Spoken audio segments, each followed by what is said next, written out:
और एक बड़ी खबर सामने आ रही है। वक्फ संशोधन बिल को राष्ट्रपति की मंजूरी। वक्फ बिल अब बन गया है कानून। ये बड़ी और अहम जानकारी आपको बता रहे हैं। अब बिल जो है वो अब एक्ट में तब्दील हो गया है। ये बड़ी खबर आपको बता रहे हैं, बड़ी और अहम जानकारी। पहले हमने देखा किस तरीके से तमाम बयानबाजियों का दौर शुरू हुआ, विरोध के सुर भी ऊंचे किए गए, लेकिन आखिर में आपको जानकारी दी कि लोकसभा, उसके बाद राज्यसभा और राष्ट्रपति के हस्ताक्षर का इंतजार था और अब इस पर हस्ताक्षर भी हो चुके हैं। यानी कि अब वक्फ बिल जो है अब कानून बन चुका है।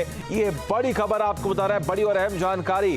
पहले तमाम बातों का जिक्र किया गया, पहले इस बात का भी जिक्र किया गया कि आखिर इस संशोधन की वजह से क्या बदलाव होने हैं, बदलाव जो देश के विकास के लिए है, बदलाव जो एक विशेष समुदाय के विकास के लिए है, उनके हित के लिए है। लेकिन भाई दूसरी तरफ जो विपक्षी दल है उन्होंने एक तमाम बड़े आरोप सरकार पर लगाए कि ये सिर्फ और सिर्फ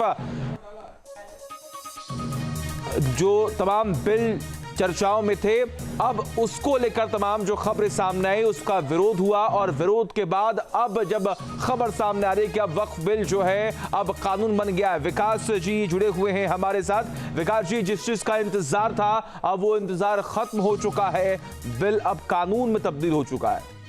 जी बिल्कुल सही कहा आपने। जो बिल है वो कानून में तब्दील हो चुका है क्योंकि राष्ट्रपति ने उस पर हस्ताक्षर कर दिए हैं, राष्ट्रपति से उस मंजूरी मिल गई हो। आपने देखा, पूरे देश में देखा कि बुधवार को लोकसभा में इस पर 3 बजे रात तक इस पर चर्चा हुई और बिल पास हुआ। फिर अगले दिन राज्यसभा में इस पर लगभग 17 घंटे तक चर्चा हुई और उसके बाद इस बिल पास हुआ। तो उसके बाद राष्ट्रपति की मंजूरी ही सिर्फ उसको मिलनी थी और उसी समय ये जानकारी आई थी कि राष्ट्रपति इसको बहुत विलंब इसको नहीं कराएंगी, क्योंकि पहले ही संसद से फिर जेपीसी गया था, जेपीसी के बाद से इंतजार कर रहा था और काफी महत्वपूर्ण ये बिल था।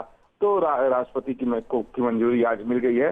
तो जिस वक्फ संशोधन अधिनियम को लेकर के देश में इतने विरोध और समर्थन की राजनीति हम लोगों ने देखा, तो अब जो 2013 में जो संशोधन करके जो एक कानून था वो अब इतिहास बन गया। अब नया कानून सामने आ गया, राष्ट्रपति ने अपनी मंजूरी दे दी है।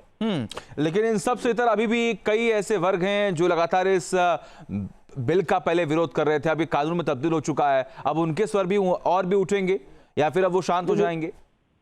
नहीं, शांत बिल्कुल नहीं हुए। आप देखें कि सुप्रीम कोर्ट की शरण में चाहे कांग्रेस पार्टी हो या एमआईएम हो या दूसरी आम आदमी पार्टी हो और कई दूसरे लोग, अलग मुस्लिम संगठन, ये सब सुप्रीम कोर्ट की शरण में जा रहे हैं। और कांग्रेस पार्टी, आम आदमी पार्टी और एमआईएम या असदुद्दीन ओवैसी की पार्टी सुप्रीम कोर्ट जा भी चुकी है, क्योंकि जब संसद में बहस चल रहा था तो उसी वक्त उन लोगों ने ऐलान कर दिया था कि अगर सदन से कानून पास हो जाता है, बन जाता है, तो वो लोग सुप्रीम कोर्ट में जाकर इसे चुनौती देंगे।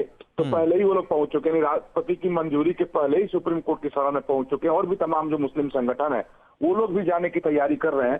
तो जो कह सकते हैं, जो विरोध के स्वर दिखाई दे रहे थे, यानी जो विरोध हो रहा था, वो विरोध अभी थमा नहीं है, वो चलता रहेगा जब तक कि सुप्रीम कोर्ट न उस पर अब अपना फैसला सुना दे।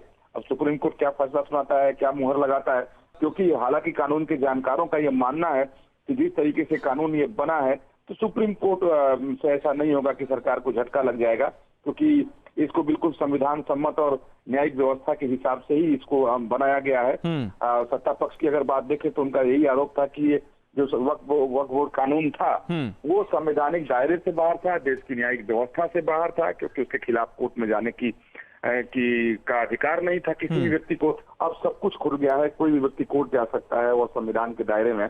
तो हालांकि अभी इस पर राजनीति चलेगी, राजनीति इस पर अभी थमने वाली नहीं है, क्योंकि इसके जरिए कई तरह के राजनीतिक निशाने साधे जा रहे हैं। ठीक है, बिल्कुल। बहुत बहुत शुक्रिया विकास, तमाम जानकारी हम तक पहुंचाने के लिए। न्यूज नेशन अब व्हाट्सएप पर खबरों की ताजा अपडेट के लिए न्यूज नेशन के इस क्यूआर कोड को स्कैन करें।